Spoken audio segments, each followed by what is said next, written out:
네, 이번 시간은 파동에 대해서 알아보도록 하겠습니다.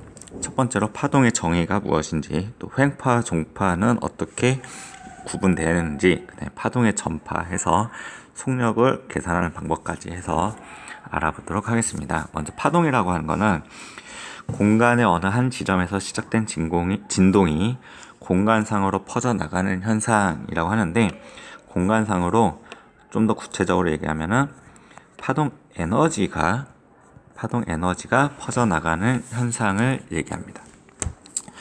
이렇게 파동을 전달하는 물질이 있어야 되는데, 이제 매질이 되겠죠.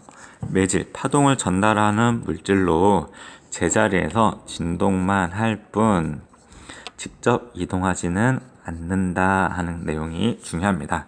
매질은 직접 이동하지 않아요. 파동은 크게 봤을 때 이제 평면파와 원형파로 이제 형식적으로 나눌 수가 있는데, 평면파는 뭐 이렇게 눈에 보듯이 어떤 일정한 방향 쪽으로 한쪽 방향으로만 오면 이제 평면파라고 볼 수 있고, 원형파는 이제 어떤 호숫가에다 물을 떨어뜨리게 되면 원형인 모양으로 이렇게 퍼져나가는 거를 이제 원형파라고 하는 거죠. 이게 원형파 위에다가 예를 들어서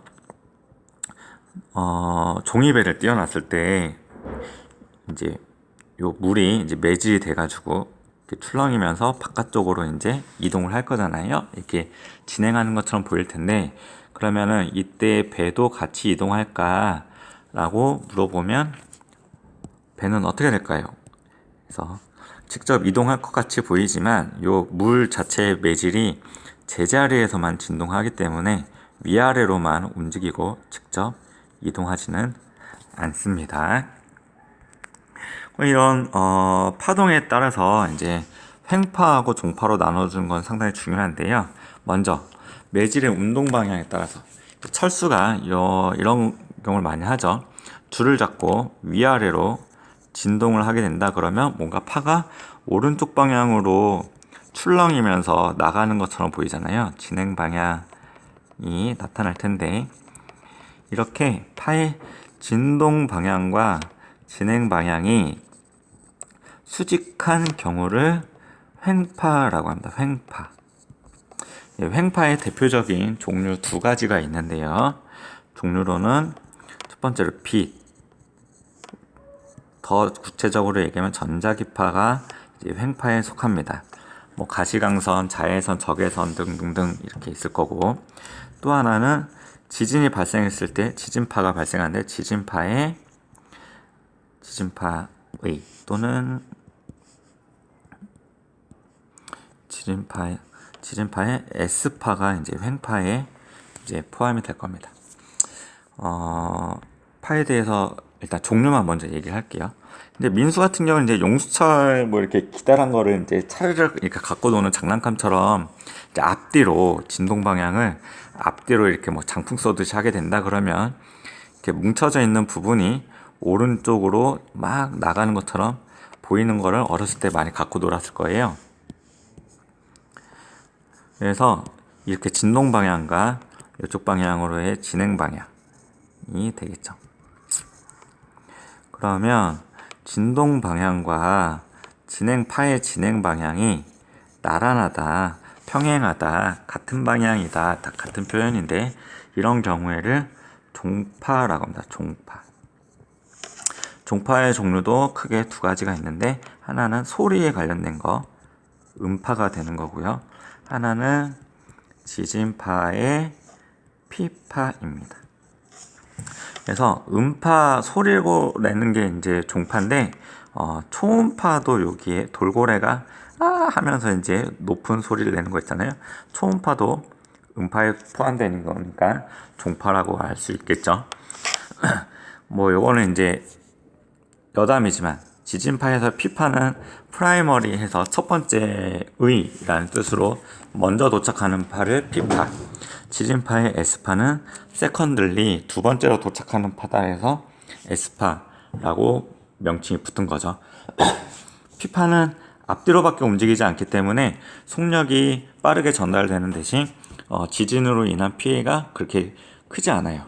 근데 지진파의 S파는 속도도 느리고 이제 출렁거림이 더 크기 때문에 더 많은 피해를 주게 된다라는 거죠. 이 정도만 아셔서 이제 종류를 이제 알면 될 것 같고, 이제 파동에 대해서 이제 많이 배워야 되기 때문에 이제 파동에 관련된 용어들을 이제 알아보도록 하겠습니다. 이제 횡파로 이제 많이 얘기를 할 건데요. 종파는 그림 그리기가 너무 어려워요. 그래서 이제 뭐 음파, 소리에 관련돼서도 뭔가 파동에 대해서 설명할 때 소리는 종파임에도 불구하고 이제 횡파로 설명하는 경우가 많을 겁니다. 이제 횡파에서 가장 높은 지점이 이렇게 나와 있는데 가장 높은 지점을 뭐라고 하냐면 마루라고 합니다. 마루. 산마루 할 때 가장 높은 데를 마루라고 하죠. 그러면 이렇게 그림처럼 가장 낮은 부분은 뭐라고 할까요? 골짜기라고 할 때 골을 씁니다. 골. 그 다음에 마루에서부터 마루까지의 거리 또는 골에서부터 골까지의 거리 또는 한 파동의 시작점에서부터 이제 끝나는 지점 내려갔다가 올라갔다가 원위치한 요때까지의 거리는 셋 다 같은데요. 이때의 거리를 뭐라고 하냐면 파장이라고 합니다. 파장이라고 해서 많이 쓰기 때문에 이런 한자에 들어갈 립처럼 쓰고 읽을 때는 람다라고 읽어요. 람다. 요게 이제 파동의 이제 용어 한 3가지 정도 나온 거고, 그 다음에 진폭이라고 하는 게 있는데, 진폭은 어디서부터 어디까지냐? 여기 가운데 중심선에서부터 마루까지 또는 중심선에서부터 골까지의 거리를 진폭이라고 합니다. 진폭. 마루에서 골까지라고 얘기하는 분들이 있는데 그렇지 않습니다. 잘못 알고 있는 거예요. 그 다음에 종파에서도 파장이나 뭐 이런 것들을 얘기하는데, 예를 들어서 이렇게 뭔가 파가 뭉쳐져 있는 부분을 밀한 지역이다 해서 밀한 곳이라고 하고요. 파의 속도가 느려지는 곳이고요. 파가 뭉쳐져 있어가지고 뭐 자세한 얘기는 안 하도록 하겠습니다. 그 다음에 이렇게 뭔가 듬성듬성 있는 부분을 소한 부분이라고 합니다. 그래서 밀한 데에서 밀한 데까지, 아니면 또는 소에서 소까지를 파장이라고 해요. 파장. 뭐 이 정도만 용어를 알면 될 것 같고요. 종파는 많이 다루지 않습니다. 횡파로 보통 설명을 할 거예요. 이제 오른쪽으로 넘어가서 이제 파동의 표현에 대해서 이제 보도록 하겠습니다. 지금 2개의 파동이 나와 있는데, 파동에서 가장 중요한 거는 X축이 위치로 되어 있느냐, 시간으로 되어 있느냐라고 되는 건데, X축이 시간으로 되어 있을 때 저희가 알 수 있는 정보는 파장에 대해서, 길이에 대한 파장에 대한 걸 알 수 있고, 시간에 관련돼서는 주기와 진동수에 대해서 파악을 할 수가 있습니다. 위치에 관련된 파동이 주어졌는데 뭐 주기나 진동수를 답변을 하게 되면 오류가 생기게 되겠죠. 이제 아래쪽에 있는 표를 한번 작성해 볼게요. 이 그림에서 마루가 어느 지점이냐, 가장 높은 지점인 AC 부분이 되는 거고, 골은 B가 되겠죠. 파장 같은 경우는 마루에서 마루까지 또는 골에서 골까지 또는 파의 시작점에서부터 끝나는 지점까지의 길이가 셋 다 같다고 했으니까 2m가 되겠죠. 진폭은 중심에서부터 마루까지 또는 중심에서부터 골까지니까 1m가 될 겁니다. 주기랑 이제 진동수는 엄청 중요한데요. 주기의 정의가 어떻게 되냐면, 주기는 이제 기호로 이제 t를 쓸 거고요. 주기라고 하는 거는 어떤 반복된 현상이 일어날 때의 시간 값이에요. 시간.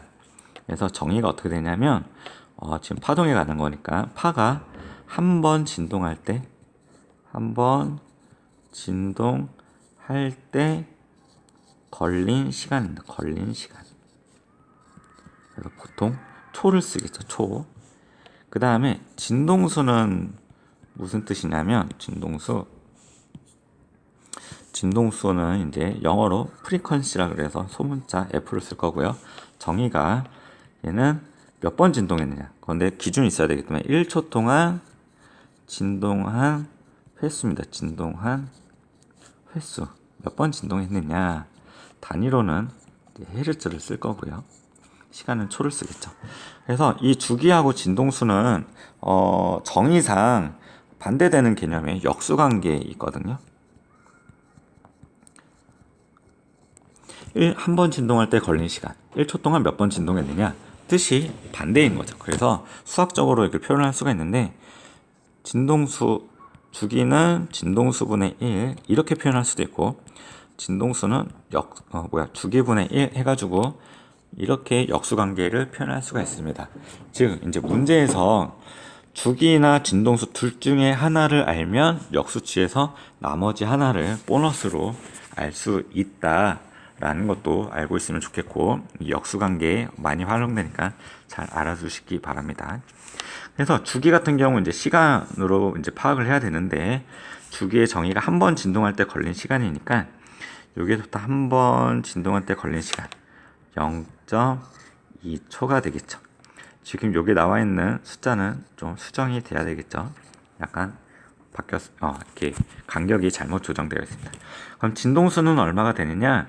0.2초를 역수치하면 되잖아요. 0.2를 역수치하면 10분의 2인데 10분의 2는 약분하면 5분의 1이고 이걸 역수치하면 5가 되겠죠. 그래서 1초에 5번 진동하더라. 5Hz 이런 식으로 구하시면 되겠습니다. A와 동일 이상. 위상이라고 하는 거는 위치와 상태라고 해서 이제 진동하는 경향? 성향이라고 해야 되나? 즉 A 같은 경우는 잠시 뒤에 아래 방향으로밖에 못 움직여요. 이렇게 잠시 뒤에 A와 같은 방향성을 띠는 게 무엇이냐라는 건데, C 같은 경우도 잠시 뒤에 아래로 진동을 해야 되겠죠. 그래서 위치와 상태를 따져주시면 됩니다. B 같은 경우는 잠시 뒤에 위로 올라올 수밖에 없겠죠. 그래서 A와 반대 위상, B, 골. 그러니까 마루하고 골, 위치와 상태 같은 경우를 같이 파악한 거를 따져주시면 되는데, 나중에 위상에 대해서 좀 더 자세하게 얘기를 한번 해보도록 할게요. 그 다음에 이제 대표적인 문제가 나왔습니다. 요 내용을 다 알아야지만 이제 파동에 대한 내용을 이제 제대로 따라올 수 있다고 생각이 듭니다. 이 문제에서 A에서 B까지 파가 이동하는데 30초가 걸렸다. A 지점이고요. B 지점이고 이제 순차적으로 이제 진행을 해보도록 할게요. 먼저 잠시 후 파동의 모습을 그려라. A에서 B까지 파가 이동하는데, 즉 오른쪽 방향으로 파가 이동하고 있죠. 그럼 어떻게 잠시 뒤에 이동한 파를 그리려면 파가 전체적으로 이동을 해야 되거든요. 요 머리 부분을 약간 오른쪽으로 이동시켜서 요거를 평행하게 똑같이 이렇게 따라서 그리게 되면 파가 오른쪽으로 이동한 파가 된 거고, 이제 시작점을 연결시켜줘서 위아래로 진동한 거를 표현하시면 됩니다. 이렇게 그린 게 파란색으로 그린 게 잠시 후 오른쪽으로 이동한 파동의 모습입니다. 그럴 때 PQR 지점, PQRS인 지점이 어느 방향으로 움직일 거냐 물어보고 있는데요. 요 PQRS는 매질이에요. 어떤 파의 매질이기 때문에 오른쪽 왼쪽으로는 절대 움직이지 않습니다. 위아래로만 움직일 텐데, P는 잠시 뒤에 아래 방향으로 움직일 거고, Q는 잠시 뒤에 윗방향으로 움직일 거고, R도 위로 움직이고, S는 아래로 움직일 겁니다. 뭐 그렇게 어려운 내용은 아닐 거니까 넘어가도록 할게요. 파장은 시작 지점에서부터 위로 올라갔다가 내려갔다가 원위치할 때까지 거리니까 2m가 되겠죠. 주기는 아까 주기에서 정의가 한 번 진동할 때 걸린 시간이잖아요. 그런데 지금 X축이 위치밖에 안 나와 있어요. 시간이 주어져 있지 않기 때문에 뭐 2초 이렇게 하게 되면 잘못된 건데, 지금 파가 A에서 B까지 가는데 30초 걸렸다고 합니다. 그러면 몇 번 진동했죠? A에서 B까지 한 번, 두 번, 세 번 진동했어요. 즉, 세 번 진동하는데 30초 걸렸습니다. 그러면 한 번 진동하는 데는 몇 초 걸린 거죠? 10초 걸린 거죠. 즉 주기는 10초가 되겠습니다. 10초. 그럼 진동수는 진동수는 뭐 이런 관계들이 있다 그랬죠. 그래서 10초인 거를 역수치하면 10분의 1 헤르츠 또는 0.1 헤르츠가 되겠죠. 그래서 어려운 내용은 아닐 거고, 이제 속력이 중요합니다. 파의 속력을 구하는 방법. 속력 구하는 방법은 초등학교, 중학교 때부터 너무 많이 배웠죠. 속력은 시간분의 거리 뭐 이런 식으로 계산하는데, 지금 요 단어는 파동에 관련된 단어이잖아요.